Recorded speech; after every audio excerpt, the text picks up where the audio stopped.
Number 2، لوگوں نے حدیثیں کیوں گھڑی؟ لوگوں نے احادیث گھڑی اپنے سیاسی مفادات کے لیے۔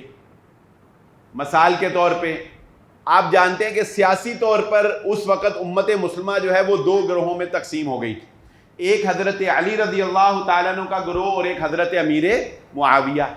اب لوگوں نے حضرت علی کی فضیلت پہ حدیثیں گھڑنا شروع کر دی، جنت کے پتوں پہ حضرت علی کا نام لکھا ہے، جنت کے پرندے جب بولتے ہیں تو علی علی کہتے ہیں۔ اچھا، دوسری طرف جن کا رجحان حضرت امیر معاویہ کی طرف تھا، انہوں نے حضرت امیر معاویہ رضی اللہ تعالیٰ عنہ کے مناقب اور فضائل میں حدیثیں گھڑنا شروع کر دی۔ نمبر 3، لوگوں نے بادشاہوں کو خوش کرنے کے لیے حدیثیں گھڑی۔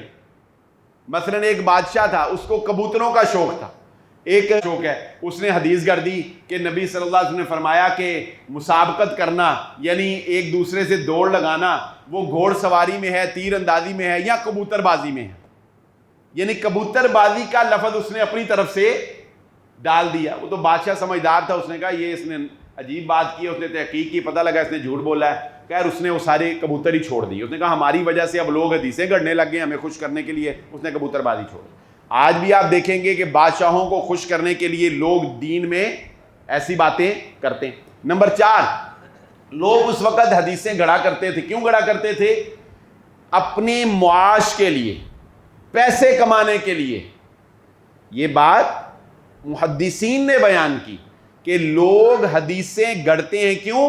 پیسے کمانے کے۔ پیسے کمانے کے لیے حدیثیں کون گھڑتا تھا؟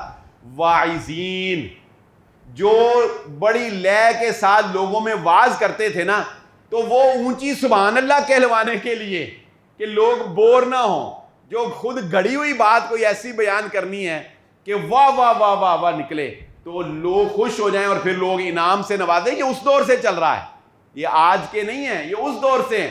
تو پھر وہ اپنی اپنی طرف سے نئی نئی باتیں بیان کرتے تھے، لوگ کہتے تھے واہ واہ، یہ گل تے کدے سنی ہی نہیں، یہ بات اس نے بیان کی، کیا بات ہے، پھر لوگ نوازتے تھے۔